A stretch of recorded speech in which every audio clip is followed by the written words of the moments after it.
ಪರಂಗಿಕಾಯಿಯನ್ನು ಸಣ್ಣಗೆ ಹೋಳು ಮಾಡಿ ಅದಕ್ಕೆ ಕಾಳು ಮೆಣಸಿನ ಪುಡಿ, ಜೀರಿಗೆ ಪುಡಿ, ಉಪ್ಪು ಮತ್ತು ನಿಂಬೆ ರಸ ಸೇರಿಸಿ ತಿನ್ನುವುದರಿಂದ ಮಲಬದ್ಧತೆ ನಿವಾರಣೆಯಾಗುತ್ತದೆ. ಸ್ನೇಹಿತರೆ, ಈ ವಿಡಿಯೋವನ್ನು ಪೂರ್ತಿ ನೋಡಿ, ಲೈಕ್ ಮಾಡಿ, ಸಬ್ಸ್ಕ್ರೈಬ್ ಮಾಡಿ ಪ್ರೋತ್ಸಾಹಿಸಿ. ಪರಂಗಿಕಾಯಿಯ ಹೋಳುಗಳನ್ನು ಸೇವಿಸುವುದರಿಂದ ಜಂತುಹುಳುಗಳು ಸಾಯುತ್ತವೆ. ಊಟಕ್ಕೆ ಮುಂಚೆ 30 ಪರಂಗಿ ಬೀಜಗಳನ್ನು ಹಣ್ಣಿನ ತಿರುಳಿನೊಂದಿಗೆ ಸೇವಿಸುವುದರಿಂದ ಜಂತುಹುಳುಗಳು ನಾಶವಾಗುವುವು. ಪರಂಗಿ ಹಣ್ಣಿನ ಜೊತೆ ಹಾಲು, ಜೇನು ಮಿಶ್ರ ಮಾಡಿ ದಿನ ಸೇವಿಸುತ್ತಿದ್ದರೆ ನರಗಳಲ್ಲಿ ಚೈತನ್ಯ ಉಂಟಾಗಿ ಹೃದಯದ ದೌರ್ಬಲ್ಯ ನಿವಾರಣೆಯಾಗುವುದು.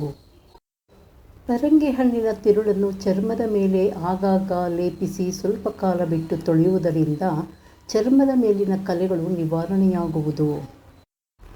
ಊಟವಾದ ನಂತರ ಪರಂಗಿ ಹಣ್ಣನ್ನು ತಿನ್ನುವ ಅಭ್ಯಾಸವಿಟ್ಟುಕೊಂಡರೆ ಆಹಾರವು ಚೆನ್ನಾಗಿ ಜೀರ್ಣವಾಗಿ ಜೀರ್ಣಶಕ್ತಿಯು ವೃದ್ಧಿಯಾಗುವುದು.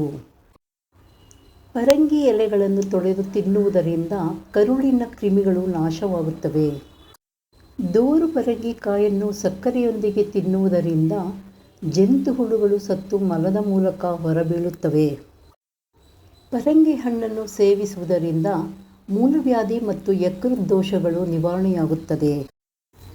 ಹಾಲು, ಜೇನುತುಪ್ಪ ಮತ್ತು ಪರಂಗಿ ಹಣ್ಣನ್ನು ಕೂಡಿಸಿ ಗರ್ಭಿಣಿಯರು ಸೇವಿಸಿದರೆ ಅತ್ಯಂತ ಪುಷ್ಟಿಕರವಾಗಿರುವುದು.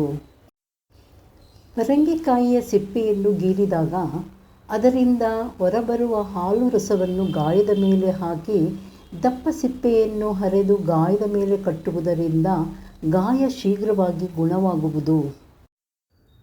ಈ ವಿಡಿಯೋವನ್ನು ವೀಕ್ಷಣೆ ಮಾಡಿದ ಪ್ರತಿಯೊಬ್ಬರಿಗೂ ವಂದನೆಗಳು.